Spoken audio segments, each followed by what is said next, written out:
Em um tempo muito além da compreensão humana, quando as estrelas ainda nasciam e o cosmos pulsava com a energia da criação, Deus, o Criador Supremo, formou os anjos, seres de luz e poder.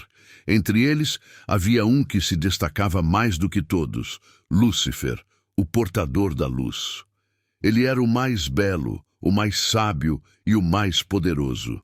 Seu brilho era tão intenso que ofuscava os outros anjos, e sua posição era a mais elevada nos céus. Mas algo começou a mudar no coração de Lúcifer.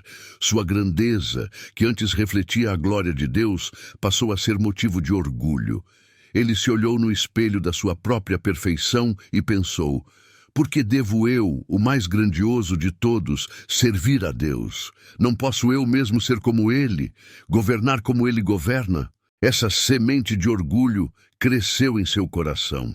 Ele começou a questionar a ordem divina, a espalhar dúvidas entre outros anjos, sugerindo que talvez houvesse algo mais grandioso do que simplesmente servir.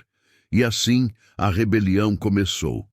Um terço dos anjos do céu foi seduzido por suas palavras e se levantou ao lado de Lúcifer contra o próprio Deus. A guerra nos céus foi inevitável. Um conflito cósmico como nenhum outro, onde o bem e o mal se chocaram com força avassaladora.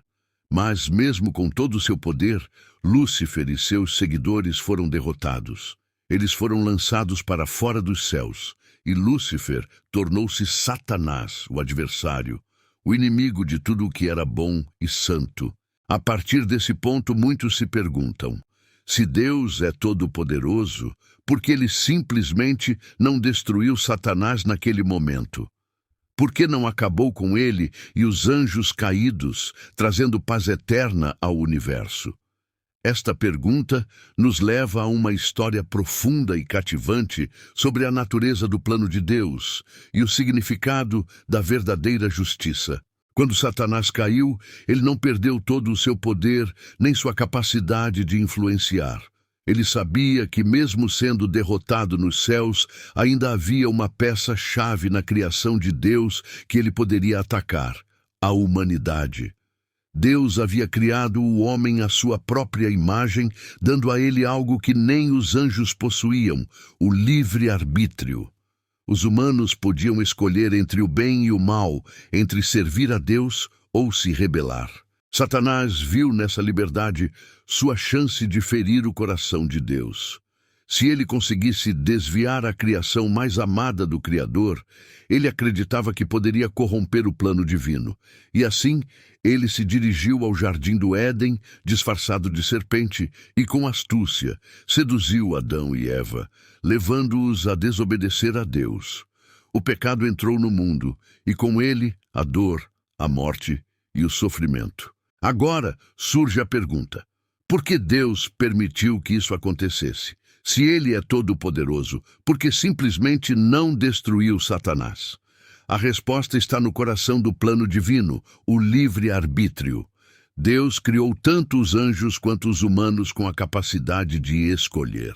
Sem a possibilidade de escolher o mal, o valor da escolha pelo bem seria insignificante. O amor, a obediência, a devoção, tudo isso só tem significado se for feito livremente, sem imposição.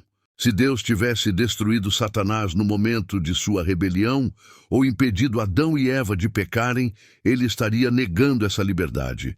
Estaria criando um universo onde o mal não poderia existir, mas onde também a verdadeira escolha e, consequentemente, o verdadeiro amor e fidelidade não poderiam florescer.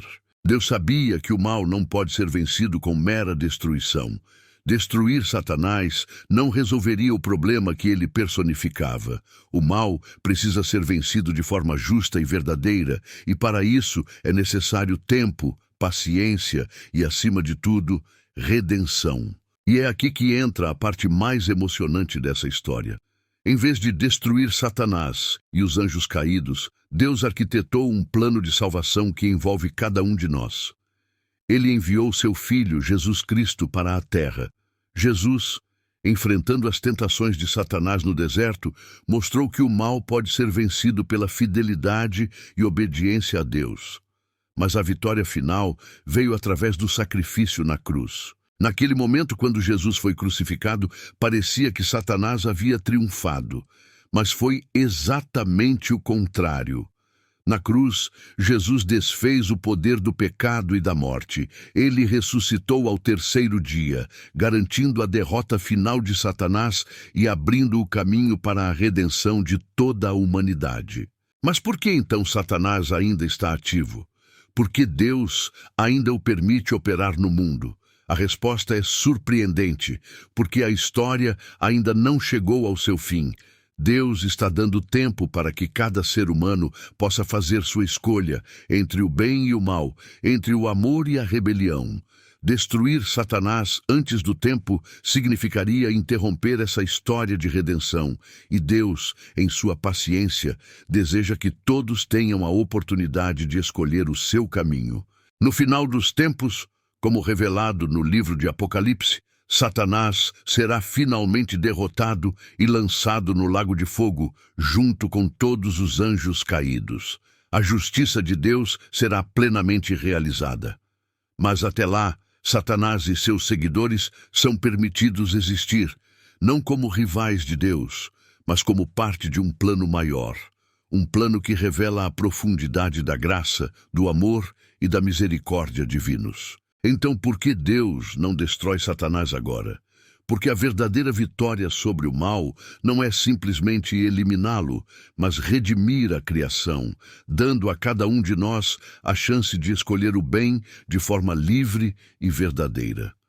A luta entre o bem e o mal continua, mas a vitória final já está assegurada. O reino de Deus prevalecerá e o mal será derrotado para sempre, mas não por força bruta, e sim pelo poder do amor e da justiça divina. Essa história é a história de todos nós, uma batalha que acontece todos os dias em nossos corações, e cada escolha que fazemos nos aproxima mais da luz ou nos afasta dela.